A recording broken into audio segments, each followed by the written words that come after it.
Welcome. We're here to talk about what's next, and technology has immense influence on our lives. And we're here to hear from three top tech visionaries about technologies that have the potential to disrupt. I'm especially excited to be hearing about these things because I run Benetech, Silicon Valley's tech charity. We take disruptive technologies that have been developed for commercial purposes and help apply them so they can help the rest of humanity, the other 95%. So disruption is more than just creating wealth. It's also about making the human condition better and avoid accidentally creating change that might make the human condition worse. So we have three speakers who all have done amazing things and have done so much more than the three-sentence bios that you have in your panel, but you're going to need to check them out because I can't even cover all of that. First, we have Bill Gross, the entrepreneur's entrepreneur, founder of Idea Lab, the prototypical tech incubator. And he was a classmate of mine at Caltech and a housemate. And we knew, even as 17 and 18-year-olds, that this was going to be the most entrepreneurial guy that we had ever met in our schooling. So Steve Koonin is a physicist who has played critical roles, a leading scientist, Caltech's provost, chief scientist of BP, stint in public service as the Undersecretary of Energy, and far more. And Scott Fraser is a leader in biological imaging, having spent over 20 years at, you guessed it, Caltech, and before going to USC in 2012 to direct their science initiatives.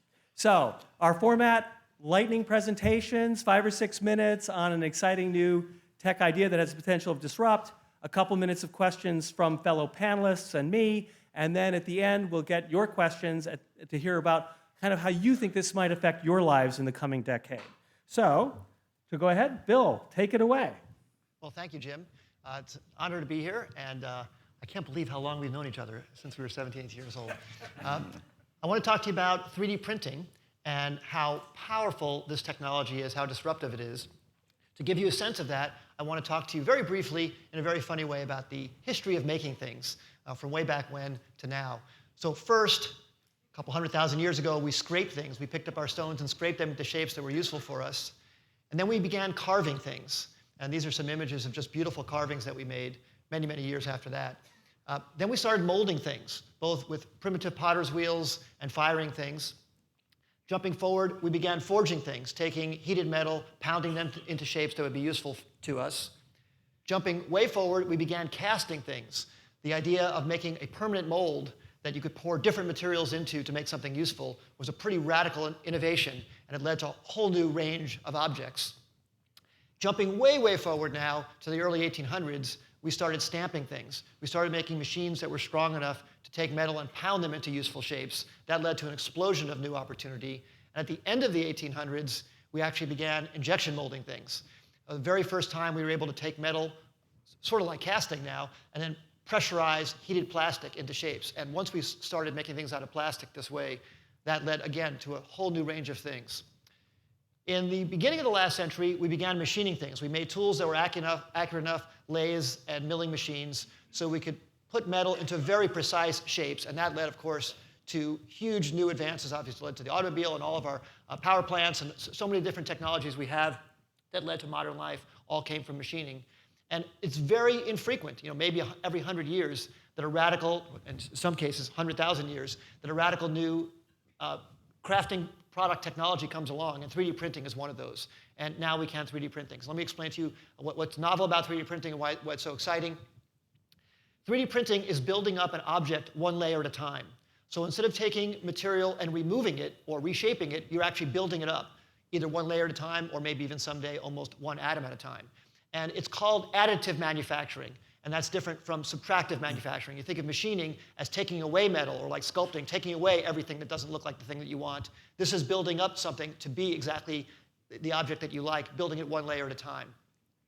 And it's used for a lot of different things today. It's used for prototyping, it's used for surgery, it's used for many, many different areas. Warren Goda yesterday told me one very interesting application for it, which is in space. So one idea could be in the space shuttle or on missions to have 3D printers that can make things out of more exotic materials to make replacement parts. It's so much more convenient to bring one material along and shape it into what you need on the spot than to have one on hand of everything that you might need. So 3D printing is going to be used for a wide, wide variety of things. In fact, it's being used to make parts of GE engines now, because you can make shapes that you couldn't make before. And one thing that's important to think about 3D printing is it's a new technology where complexity is free. And you really have to think about that. In almost every other type of manufacturing in the past, more complexity cost dramatically more. But here, if you're building things one layer at a time, complexity has no extra cost as you're building things up. So that leads to a new way of thinking about what's even possible. 3D printer prices have been falling dramatically. We at Idea Lab bought our first 3D printer in 2000. It was $30,000. They've dropped below $2,000 recently. Some of them are even coming in at under $500 today, and they're going to keep on going down probably to $200 by 2020. So that's going to make them very accessible. I think there'll be a 3D printer in every classroom, in every office, maybe even in every home. And these are some examples of 3D printers. The MakerBot 3D printer is about $2,000. We at Idea Lab are working on a printer called the New Matter Mod T, which is coming out for $349. So we're really trying to make it a much more affordable thing.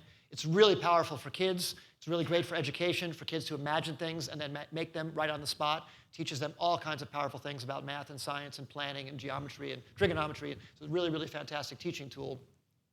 And I think 3D printer sales are going to explode. People predict it's going to be $20 billion by the end of this decade.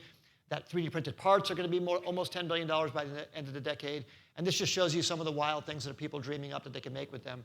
All kinds of clothing, all kinds of physical objects, entertainment objects, and maybe someday someone will even make something like car parts or even a car. So there's almost no limit to what people will dream up, to what they can make with 3D printing, because complexity is free, because they're going to be so distributed. And I'm really excited to share these new ideas with you. Many of you have probably seen this before, but I was just hoping to give you an overview of what's possible with 3D printing. Thank you. Thank you. Terrific job, Bill. Thanks. And I'm really excited about the applications in education. But for this audience, where is 3D printing going to be something that they're going to feel tangibly in their lives the next few years? I know there's a lot of possibilities, but make it a real-life experience. I think that 3D printing is one of the great things about 3D printing. It's in the idea of mass customization, that you can make something that's completely personalized, because it costs almost no extra to make something that fits your hand, your arm, your ear. So I think there'll be a lot of auxiliary items for our body that are custom for us. I don't know if it'll be shoes or hearing aids or watch bands or glasses or other things that are completely personalized to each of us. And I think there'll be devices that really enhance our lives that fit us exactly. Wow, so a hip that really fits me. Yeah, okay. Okay, more questions from our panelists. Yes, Steve. So maybe not a question, but a statement. Yeah. Bill, you talked a lot about the potential for making shapes at kind of the macro level. But for me, one of the most exciting things is to be able to engineer materials down almost to the few micron level. We can control mechanical properties, truss structures, as you probably know, optical properties, acoustic properties, chemical properties, and biological properties by decorating the thing with the appropriate biological Yeah, no, that's markers. a huge opportunity. Yeah. I was touching mostly on the home and commercial printers that are lower priced, that can't do those things, but those opportunities to reshape materials almost atom by atom to have new properties is a huge new area.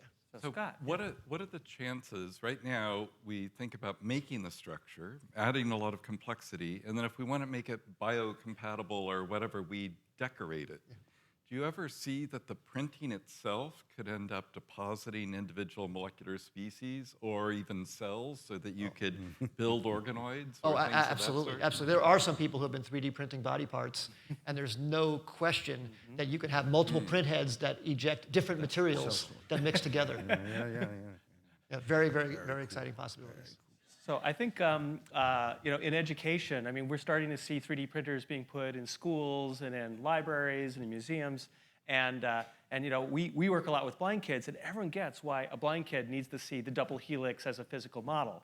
But the secret is 20 other kids in that class are going to look at that 3D model and go, that's what a double helix is? So the possibilities of making real sort of educational things that engage so many more kids is, I think, one of the most exciting things, and how this mass availability of 3D printing is really going to change the lives of basically the children who are learning in a whole new way what's possible. So awesome. So great. So Scott, I think, are you next, or are we going to go for Steve? Steve, let's. Okay. All right, go. All right, I have no charts, but I'll just talk. I want to talk a little bit about big data.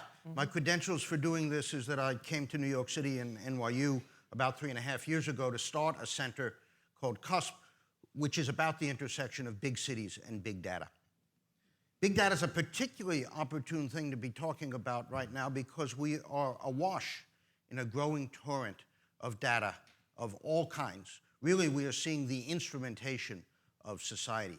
This is being driven by technology, the fact that sensors are getting cheaper and are everywhere, the digitization of all manner of records, whether they are government or commercial, and the abilities to transmit, store, and analyze enormous amounts of data driven by advances in computer science. As in any technical revolution, there are wonderful applications that one can imagine. There are challenges in bringing those applications about, and then there are risks. And I want to talk a little bit about each one of those. So let me talk about applications first. It seems like everybody is trying to exploit this torrent of data, whether it's in the government or the private sector or in academia. We have by now standard examples of the Sloan Digital Sky Survey in astronomy, various examples in biology. But to my mind, the real interest at this point is in society, humans, the infrastructure, the environment in which we live. To give you one example, in New York City has a problem with what are called illegal housing conversions, where a landlord will take a building zone for 20, put in all kinds of internal walls, put 60 people in there, usually poor and undocumented, a tremendous fire hazard both for the inhabitants and for the first responders. The way in which New York City used to deal with illegal conversions was on the basis of tips.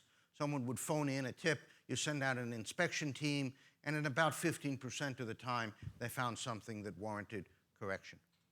Well, New York City started integrating the tips with the number of ambulance runs, water use in the buildings, was the building in financial distress, and so on, and was able to take the hit rate up to 85%. So that's a tremendous efficiency gain, hardly by doing anything other than correlating several different data sets together. Another example in the social sciences, Raj Chetty and collaborators at Harvard gained access to the individual income tax returns, federal income tax returns, for of order 100 million different families over 30 years. And by tracking individuals from the time that they were listed as a dependent in their parents' return to the time that they were wage earners, adults grown up, filing their own returns and looking at the addresses where they had lived, they were able to demonstrate that if a kid moves early in life from a poor neighborhood to a better neighborhood, that's worth a substantial boost in their income later in life. So we have the ability to look at cities, make them more efficient, more equitable. We can look at the social sciences, and of course there are tremendous opportunities in marketing, as we see from all those annoying ads that pop up in the browsers every time you search for something that somebody might want to sell you. What are some of the challenges? The technical challenges are, I like to say, the urge to hoard data is the second most basic human urge. The government does it because data is power within the government. There are turf issues. The companies do it because it's commercially valuable, and the academics do it because that's how they get their research done and papers published. So assembling the data sets is one challenge. A second is that these large data sets often come with lots of errors in them, and they need to be cleaned up. For example, in my center, we are holding the records of every yellow cab taxi ride in Manhattan over the last 4 or 5 years. Where do they start? Where do they stop? What's the time, the fare, the tip, and so on. Some of those rides, when you get them, start in the middle of the East River, for example. So you've got to clean those up. A third is learning how to integrate. If they end in the If East they River. end in the East River, then that's even more interesting, right? A third is learning how to integrate unstructured data like sensor data, sound, temperature, video, together with the records data, demographic, census, economic data, and so on. Let me turn to some of the risks that we have in applying this technology. There are obvious benefits, right? When your credit card company calls you up and says, that charge looks funny, did you really make it? That's an example of big data because they're tracking your patterns and know what anomalies look like. But clearly the banks have tremendous information about your financial situation, your financial activities. They're taking your picture every time you go to an ATM. The government, of course, through your income tax returns, has a lot of information. The phone company, through CDRs that Mr. Snowden made famous to everybody, the call detail records, they know where you are and what you're doing. Of course, your phones, either advertently or inadvertently, are tracking your location and sending it somewhere. One of the obvious downsides is we've become too dependent on these technologies for whatever reason. The system breaks, we're all in big trouble. But probably the bigger and most obvious problem is the issue of privacy and identity. And there, I think the picture is somewhat spotty. If you go to academia, where I work, there are pretty rigid rules and protocols. Everything we do has to go through an institutional review board in order to protect privacy. If you're in the government, in my experience, knowing a little bit about what the government does about large amounts of information, they're pretty rigorous also about protecting privacy and identity, despite what you may have read about the NSA experience. The government is, by and large, awfully scrupulous about this. In the private sector, it's the Wild West, all right? And companies can do whatever they like as long as they, well, they're certainly for health information. There are issues associated with that. So I think that's a big downside, that we need to establish norms, protocols, and so on. But like all of these technologies, there are benefits and there are risks that we need to learn how to manage. Thank you very much, Steve. Well, being in the nonprofit sector globally, essentially the humanitarian nonprofit sector gathers information about vulnerable populations.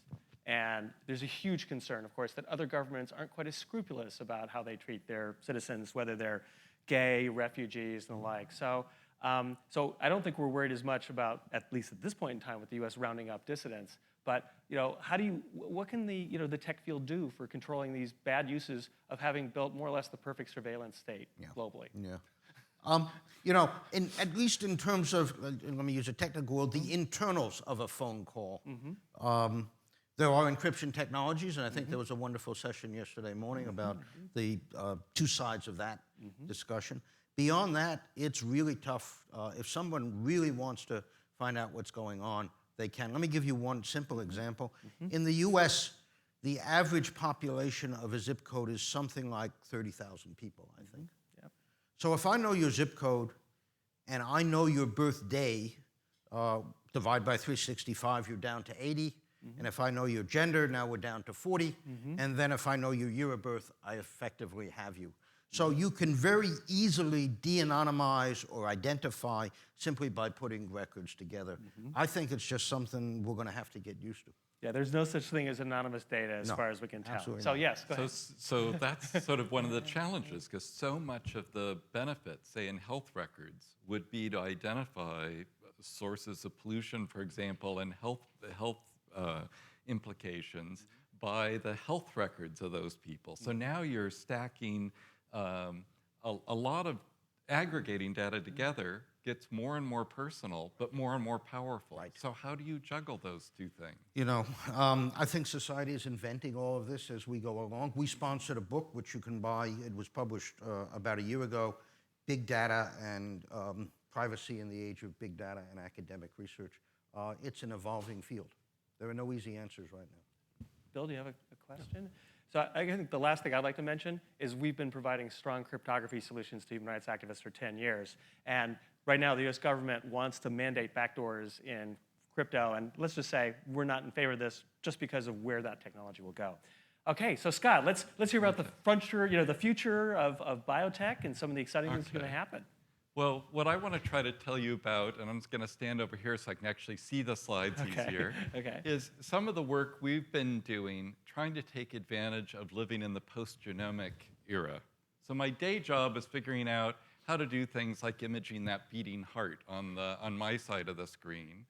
But what we are trying to do is take images like shown on the left side, inside living people's eyes, and be able to diagnose disease, or be able to look at molecular signatures down to the single molecule.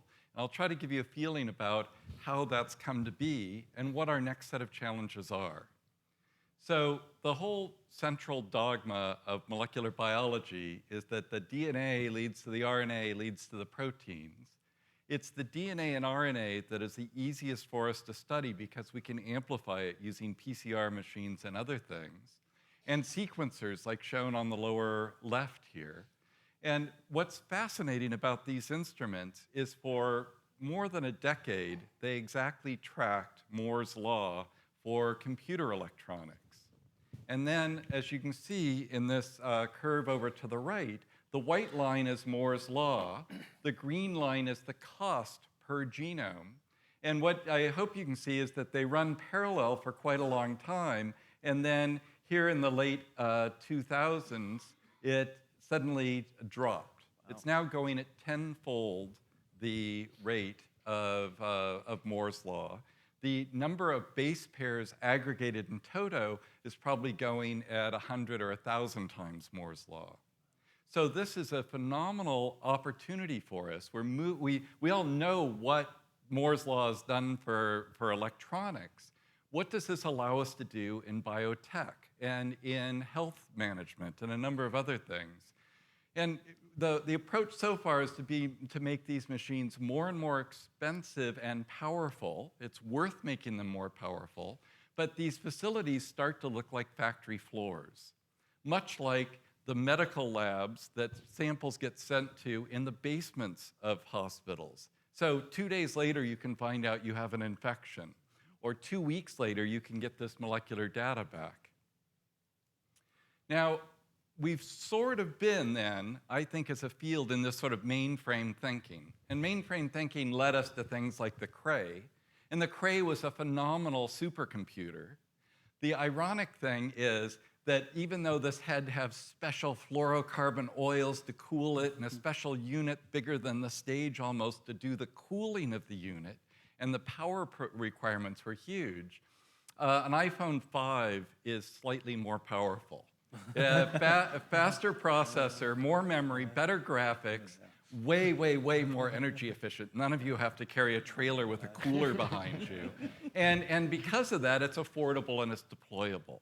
And so, given that in biotech we've been in the mainframe mentality, how do we get out of that and how do we start to make the devices that are needed? And one of the challenges is, if you ask an engineer, they will build a device that nobody needs. I'm sorry to say. Oh, it's true. I'm sorry to say. So the way that this has to happen is through a dialogue. The engineer and physicists know what they could do. The clinicians and biologists know what they need. And it's through a dialogue, sort of to ask them what they need, get the engineers and all to buy on, do a prototype, repeat and re-enter through that. It's almost like an evolutionary process with different rewards along the way. And it can go right or it can go wrong. We made one device smaller and smaller, and then a famous micro cell phone manufacturer bought it and made it into something that would fit on the stage because they figured it was an easier thing to market because it was big and expensive. So there are evolutionary accidents and there are extinctions. So what I wanted to do is just tell you about a couple things we've done in the past very quickly. All of them started as a dialogue. The dialogue for the first one I want to tell you about is clinicians that are upset that when they saw patients that should have seen them, they saw them with, like this picture to the right, where they suddenly can't see little Jimmy and Billy holding the ball, but instead, because of macular degeneration or diabetic retinopathy, they've lost that vision. And yet their offices are filled with people that don't really need to be there. And so the whole thought is, how do you manage the explosion that we're having with these retinal degenerations? Diabetic retinopathy is epidemic in Southern California. Most of the patients are not seeing the eye doctor, are not being screened, and they report to the eye doctor when they're starting to go blind. And it's always harder to reverse things. AMD is growing as we grow older as a population. I should mention it's bad here, but there's 150 million diabetics in China right now, and the number of retinal specialists is not especially high. So because these are both diseases of the blood vessels, we're curious, was there a way, that's what the clinician said, is there a way to very quickly screen to see what the blood vessels look like? Do we have the changes that are consistent with either of these diseases? And right now, the way that this is done is a several $100 procedure that typically involves a doctor, a nurse, and a technician, and you getting injected with a giant syringe of fluorescent dye, the same dye that makes orange gym shorts bright and fluorescent. Then they take a bright blue light and flash it through your eye and take a picture of your vasculature because the dye is now inside your blood vessels. You see pink for the rest of the day, it's not fun, and you couldn't imagine using it for screening because you've got to dilate the person's eyes. So other eye imaging technologies exist. The most common one is sort of the light equivalent of an ultrasound machine. This is showing one of them working there. And just to give you an idea how those work, they send a pulse of light down, and it splits into an internal reference and off the back of the eye. For those of you who took sophomore physics, this is the revenge of the Michelson interferometer. And so then it comes back to a spectrometer, and by recording that spectrum, you get a depth distribution. And by repeating that many times, you get what's called a B-scan, just like the ultrasound that many of you have probably seen. The problem is that it doesn't see flow very well. But the other solution potential we saw is that the images right now are made by taking that signal that's recorded, throwing away half of it, the phase, and keeping the intensity of the signal. And we reasoned that the phase would contain the vasculature data. And when we do the imaging, making a microscope that instead of keeping the intensity and throwing away the phase, in this case just uses the phase, this is looking in at a person's eye. Instead of 10 minutes, it takes 27 seconds. This is the same person with a fluorescein angiogram to one side that took his eye being dilated, took 10 minutes, 27 seconds for the one on my side, and we're lucky because it sees disease processes at least as well. So we're in negotiations right now with a couple different drugstores trying to see if they would agree to not give somebody their diabetes medication until they've looked in for 30 seconds with a non-dilated eye and had their eye screened. And it can see a lot of even the subtle things. So this is looking into somebody's eye where part of the circulation isn't reaching their retina. Those areas around the red, this is in that 10-minute assay, and this is our assay of the same person. And that took about 5 seconds to do. So what we're hoping is that it won't be a big, you'd never get every patient that's going to pick up their prescription to get injected with dye and pay a few $100s. But we're trying to make this into something that can be used. Let me just very quickly tell you the other thing, and that is that there's a lot of things going on that we don't tend to talk about, and one of them is the microbiome. And there are more bacterial cells inside of Steve Koonin than there are Steve Koonin. Well, maybe they're just a very important part of Steve Koonin. But that's true of all of you, so it's not just me picking on my old provost. So if you look at it, you can see that a huge fraction of the DNA that's inside you, the number of genomes is higher for the bacteria, the number of cells that are inside are greater. And in fact, if we go and look at the number of genes inside of us, about 37% of them in our animal nuclei are actually bacterial in origin. If we look at the signals that are going back and forth, it's turning out that these signals that are being generated by the microbiome are influencing things ranging from insomnia to your digestive system. So there's amazing things happening, and the problem is all those molecules are not things that PCR machines can amplify. They're odd sugars, they're odd dipeptides, and things like that. So we've been working on trying to see those intrinsically. You can't amplify them with a PCR machine. You've got to go in and grab them and sense them. If you're an applied physicist, you'd be willing to spend a whole day in the lab to make this little device that will enhance the signal from that molecule so it can be recorded. It takes a half day to make it. It takes a half day to take the reading. It would never be marketable. And in fact, the time it takes for it to bind, sometimes it's forever, because it's one trap in the whole thing. So what we decided to do is to take that on, working with the microbiologists. This shows that we can make 100 million different devices at once. We do that by putting gold onto the surface of those silicon fingers. We can make them very small so they can be inserted anywhere. And here now is the spectrum, the characteristic spectrum for the active ingredient from whooping cough. So instead of having to culture to find out if you've got whooping cough, you could just apply this to the surface and see the toxin there. Interestingly, a lot of these bacterial toxins are the symbiosis signals gone wrong. It's just a lost in translation. So cholera uses a signal that it uses to talk between the bacteria. Unfortunately, when you intercept that signal, you end up with bad diarrhea. This is another one of those signals. Whooping cough, and it kills your tracheal endothelium and all if you're exposed to it. Again, it's just them talking to one another, and it's very caustic conversation when it comes to the human host. Well, thank you. And I know that we're running a little bit short of time, so I think we have time for one question before we make sure that we get Bill in there. So yes. So Bill, any other questions for Scott before we go on to Bill's last? So it's interesting to speculate if you could take the sequencing in the same kind of evolution that led to the cell phone, what would the applications be? Two that come to mind for me is identity resolution. I sign into my computer by letting it read my DNA. Another is a device I might carry in my pocket or on my wrist, this segues into Bill's, that would just record what DNA am I being exposed to during the day and give me an alert if it's flu virus or those bacteria or whatever. Yeah, right? so we're trying to make these low power enough that they could even be used as a smart dust sort of sensor. Yeah, right. So you could distribute it around. If I see spores or a given toxin, and we're making them now so they're sequence specific, so you can actually see which strain of virus or which strain of bacterium it is. Very cool. And the idea is to get it out of the basement and into people's pocket or onto people's wrists or scattered around the room.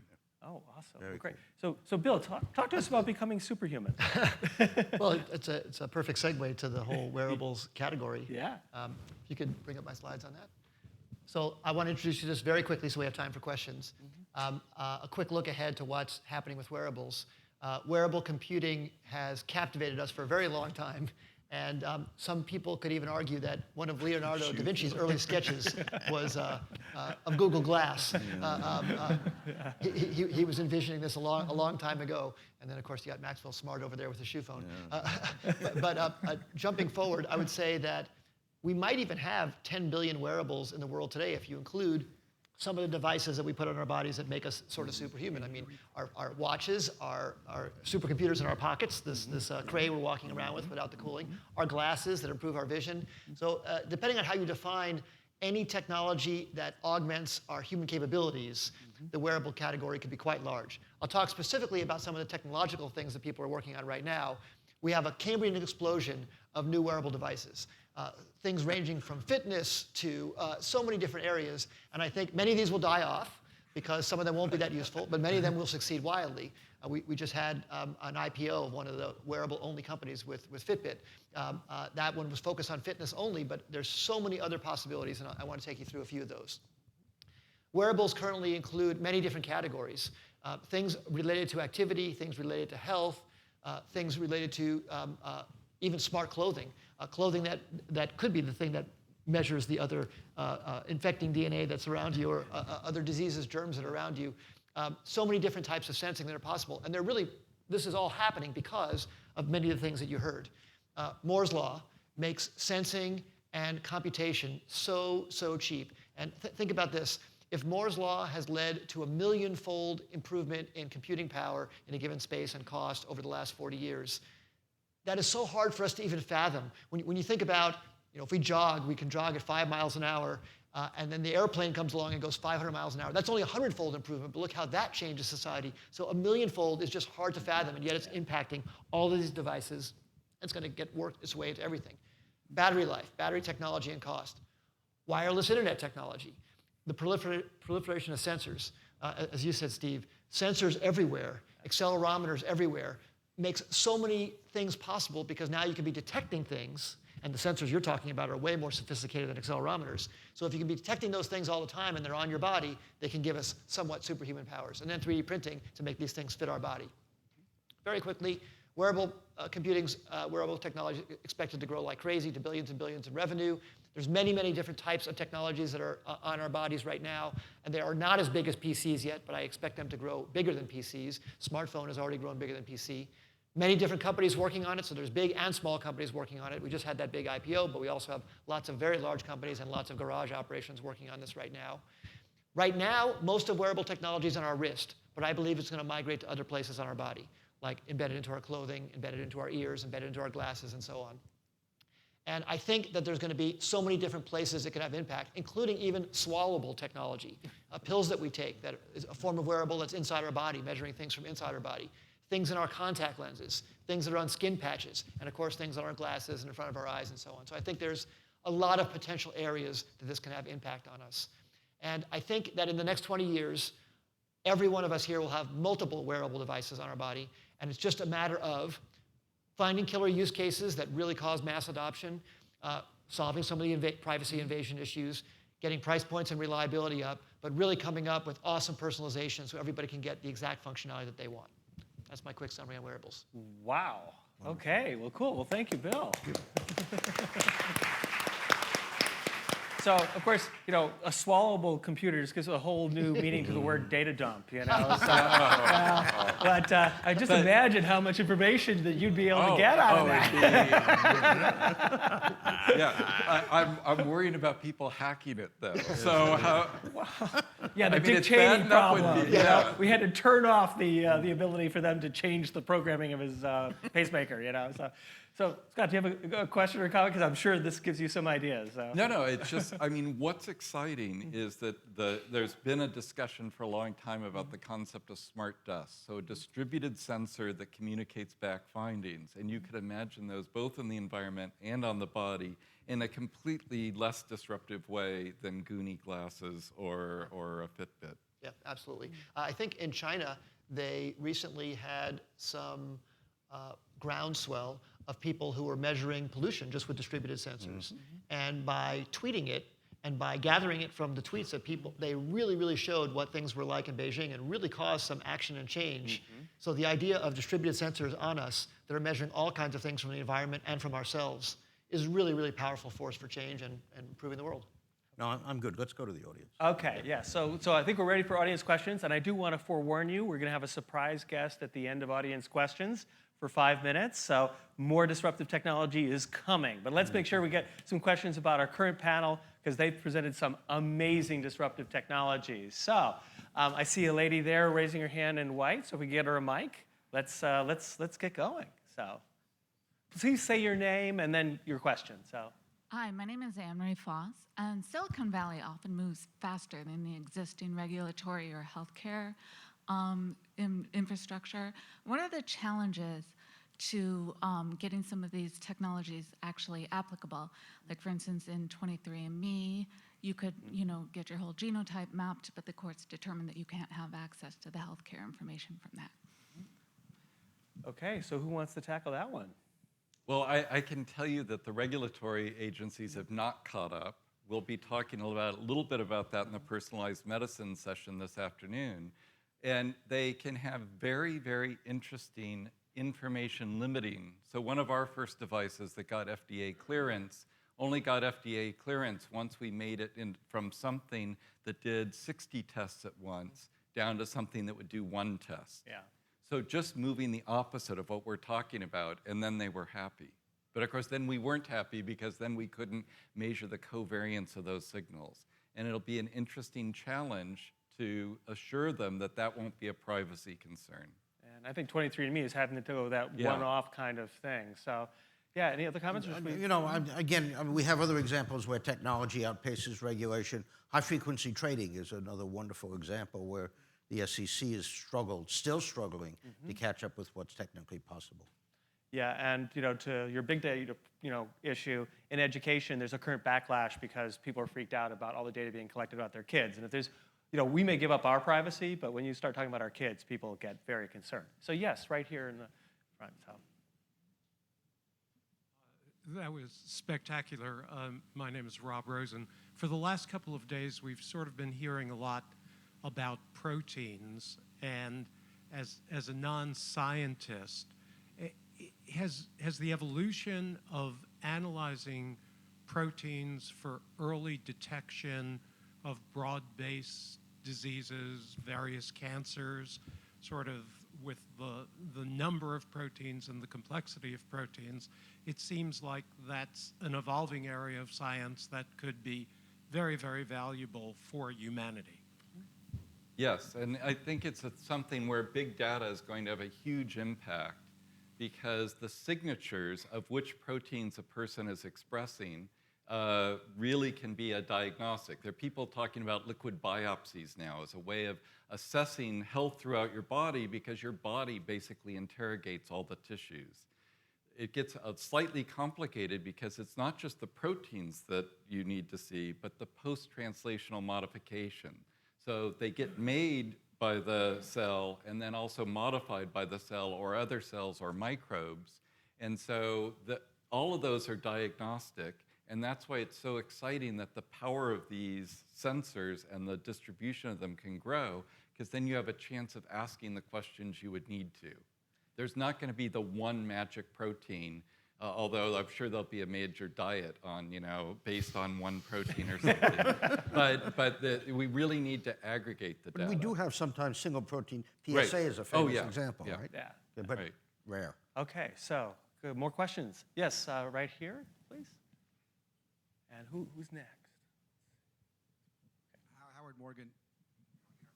You can hear you, Howard, I think. Okay, Yeah. so one of the wearables that we're seeing a lot of are cameras, body cameras on police now, body cameras on, and collecting sort of complete data about your day is starting to happen. I don't know how many of you read Dave Eggers' The Circle last year, a dystopic view of what happens with all this.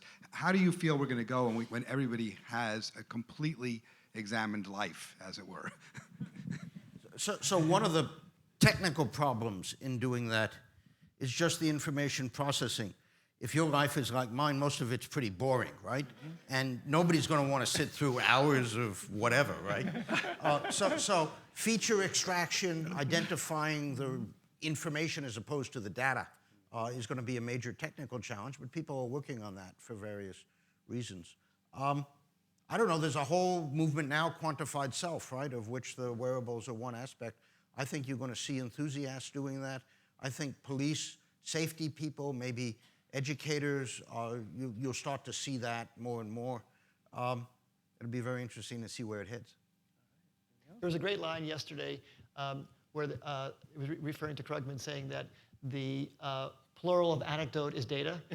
So maybe we need the opposite here. We need to take data and turn it back into anecdote and to find the real essence. And maybe that's sort of what big data is trying to do.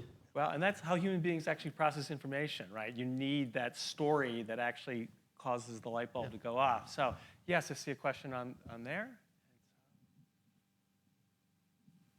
Hi, I'm Jim Zirin. I wondered where you see all this going in the area of criminal investigation and criminal identification, particularly cold cases. Are we going to build up a national DNA data bank or a facial recognition data bank so that every time a crime is committed, we can immediately identify who did it from the genetic traces left behind? We have that, Yeah. right? We have that I mean, it's now. called CODIS, right, which is the DNA database that's used for forensic and criminal investigation. But let me ask you to take it a little bit further. Let's go 20 years in the future. We've got phone traces on everybody, at least in the phone company. Together with the DNA, I can crack cold cases just by knowing who was where when, right? Yeah. I'm going to Nairobi, and they're talking about setting up kind of the same kind of crime lab systems that we have here to fight their sexual violence problem. So the technology is well within reach. It's how do we actually put the sort of the legal framework around how we don't turn those databases into giant tools for suppression. So, And well, what do you see as the civil liberties implications of having these vast databases on people? Because So this is, look, I mean, I'll just speak for myself, but I expect that everybody else on the stage will say the same. We're technologists, all right? And what you're raising is a very serious policy issue. We have no special expertise in that, or at least I don't. And all we can do is try to inform the broader societal dialogue about these issues. well, and I think that as you talked about IRBs, right? As scientists, as engineers, we do try to operate in an ethical frame, And so we rely on activists and experts to kind of alert us to, beyond this place, dragons lie. And believe me, science fiction writers are often the first people to bring those things to our attention. And so, but then, watching Silicon Valley companies stumble over and over again, those are very instructive. Yes. So yes, I see, I think, is that Bert? Yes, okay, Bert. great. Hi, Bert Wells. You've described fabulously disruptive technologies and their potential. I wonder if you could speak for a second about robotics and perhaps autonomous robots that are operating 3D printers to make more of themselves. I think this is a Bill question. Idea lab gone wrong. Well, I think that we're seeing pretty big advances in robotics, but robotics are nowhere near humans right now. I think we're going to continue to see amazing advances in robotics in the next 10, 20 years by the very factor of Moore's law, and it's hard to predict what 10-fold and 100-fold and 1,000-fold improvements in computational power can achieve. So I think that there was just a really great editorial in the New York Times just the other day about this too, in Fortune magazine, about humans collaborating with robots and humans doing specially what they're good at in light of robots that are going to be so smart and so powerful. I don't think humans are going away, but I think that we're going to be startled by what robots can do in 20 years. Okay, so let's go for one more question before we bring out our surprise guest. Yes, here. Hi, Bill. I just wanted to know what is the substance that you use in the 3D printing? In this particular class of 3D printers, it's a PLA plastic. It's a little bit, some of them use ABS plastic, but it's a plastic like most injection molded toy type of plastic. But that's just what these printers are using because it's simple for home use. You can use almost any material. In the picture I showed of that jet engine, they're fusing metal titanium parts together. Any material that you could either melt or fuse or powderize, you can refuse back together. Some people are even using liquids that light can make them solidify. So they're a wide range of materials. Then you talk about other things like manipulating biomaterial or things on a cellular level. So this particular class of printers that I'm showing, the kind of home consumer $300 to $2,000 printers, are using this plastic, but you can make things out of almost any material. Well, great. Well, I want to give our panelists a round of applause for some terrific discussions here. And so I want to apologize to our next speaker because he was originally scheduled to be part of this disruptive technology panel, and we had moved him optimistically to the afternoon one, and unfortunately his schedule doesn't make that possible. So I'd like to invite JB Straubel to the stage, co-founder of Tesla. And so JB, please take a seat. And if you could give us 5 minutes on what you think the coolest disruptive technology in your back pocket might be. So. Sure. Thank you so much for making a bit of space up here. Well, in my view, there's one more disruptive technology I'd really like to talk about, which is energy storage, and in particular, batteries. I think, Bill, you mentioned that advances in batteries are part of what's making wearables possible. It's going to be what drives robotics ahead. But the two big fields that we work the most on at Tesla are what's happening with transportation and then also the grid, what happens with utilities and energy usage. And over the last 10 years or so, batteries have been on a really accelerating technology improvement curve. With the advent of sort of portable electronics, maybe 2 decades ago or so, we sort of went onto a completely new curve, and it's accelerated massively in this century. So what we're seeing is, for the first time, lithium-ion batteries, that are improving and getting to a place where we can actually have energy density where cars can compete head-to-head with gasoline, and you can actually have a vehicle that can deliver enough range in an electric vehicle using batteries only that can basically match what gasoline can do. On the grid side, energy storage has been a bit of the holy grail, but it's amazing to me that the whole grid has been around for 100 years and has never had any storage as a part of it. It's probably the most complicated machine that has to be operated just in time. Every single watt of energy that's used, generating the lights in this room or every other thing we're seeing, is generated instantaneously, speed of light, at a power plant somewhere far away. And having batteries that can actually cost efficiently store that energy and buffer it changes the entire way the grid can operate. It can make it way more efficient, and it can also usher in the ability to use renewable energy in much higher densities. Today, we'd love to have the grid be 100% powered by solar and wind, but there's a big problem at night or when the wind is not blowing. It doesn't work.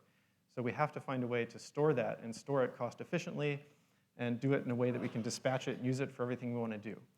So another interesting thing with batteries is, just to me, how bad they are. Most people think batteries have gotten, much better, but, our understanding technically of how batteries work is just terrible.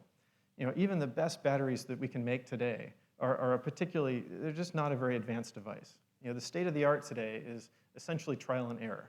We'll go into a lab, we'll make 100 different batteries, and we'll test 100 batteries and see which ones work better.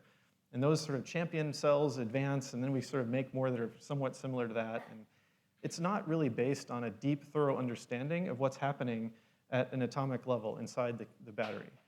And we're getting closer to that, but still we're not there. So the amount of improvement left to come in that field is just incredible to me.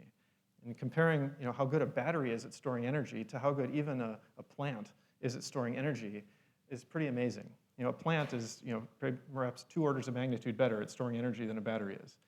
And that sort of shows how much improvement we have left to go as we get smarter about chemistry and smarter about nanoscale engineering, what goes on inside those batteries. So with that, I'll So JB, everything else that we've talked about in terms of disruptive technologies has been linked to Moore's law, right? Every one of these things, we're talking about factors of 10 on a regular basis. And batteries is the one thing that doesn't strike me as having Moore's law. You're talking about like a factor of 2 being like at least an achievable one. So what's driving the improvement in battery technology if it isn't improved computation that seems to be driving everything else? Well, it's really material science at the basic level. It's an understanding of how to make materials and chemistry work better at a very small scale inside the battery.